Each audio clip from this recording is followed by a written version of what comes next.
एक समय की बात है। परमेश्वर कबीर साहब जी महाराष्ट्र के पंढरपुर के पास एक आश्रम बनाकर सत्संग किया करते थे। सत्संग में ज्ञान की बातें बताते थे जो सभी लोगों को बहुत अच्छी लगती थी।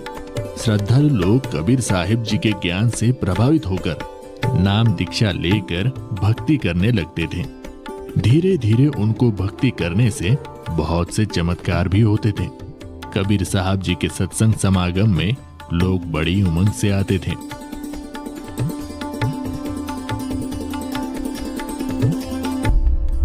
उन्हीं भक्तों में से एक भक्त का नाम रंका था। रंका भगत जी एक सच्चे सेवक थे। उनकी पत्नी बंका तथा बेटी अवंका भी भक्ति किया करती थी। उनका परिवार बहुत निर्धन था। दोनों पति पत्नी जंगल से सूखी लकड़ियां तोड़कर लाते थे और उनको शहर में बेचकर अपना घर चलाते थे। उस काम में वो बहुत ही मेहनत किया करते थे।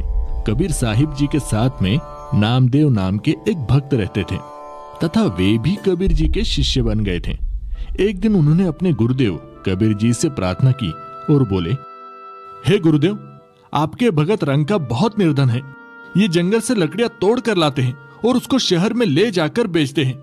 वहां से धन इनको प्राप्त होता है और उससे ये अपना गुजारा बड़ी मुश्किल से कर पाते हैं।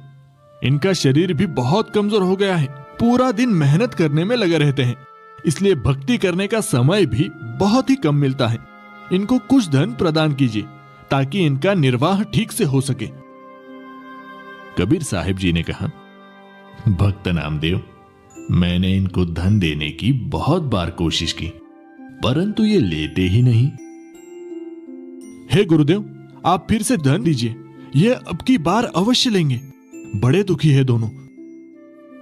ठीक है बेटा, समय आने दो।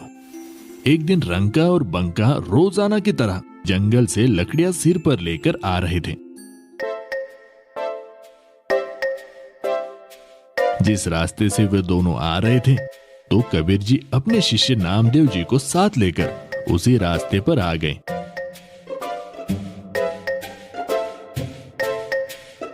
उन्होंने रास्ते के बीच में कुछ सोने चांदी के आभूषण तथा कुछ अशरफियां डाल दी और स्वयं दोनों किसी झाड़ी के पास जाकर छुप गए और उनके आने का इंतजार करने लगे। कुछ देर बाद रंका लकड़ियां सिर पर लेकर आगे आगे चल रहा था। उनकी पत्नी बंका भी पीछे पीछे लकड़ियां लेकर आ रही थी। अचानक रंका की नजर नीचे पड़ी। उसने देखा कि सोने चांदी के आभूषण तथा अशरफियां पड़ी हुई है। अरे, इस घने जंगल में ये किसका धन गिर गया है? यहाँ तो कोई भी आसपास दिखाई नहीं दे रहा है। ये धन जिसका भी होगा, ऐसे हम प्रयोग भी नहीं कर सकते। लेकिन मेरी पत्नी मेरे पीछे पीछे आ रही है। कहीं उसकी नजर इन पर पड़ गई तो वो भक्ति में विचलित हो सकती है, क्योंकि स्त्री को आभूषण बहुत प्रिय होते हैं। कहीं उसके मन में लालच आ गया तो सारा काम बिगड़ जाएगा। ये विचार करके सारे धन को छुपाने के लिए उस पर पैरों से मिट्टी डालने लग गया। बंका की नजर अपनी पति की गतिविधियों पर पड़ी तो उसे बात समझते देर न लगी और दूर से ही कहने लगी, चलो चलो भगत जी, मिट्टी पे मिट्टी क्यों डाल रहे हो? हाँ हाँ, चलो घर चलते हैं, आज तो बहुत देर हो गई। फिर दोनों पति पत्नी उस सारे धन को लांग कर घर चले गए।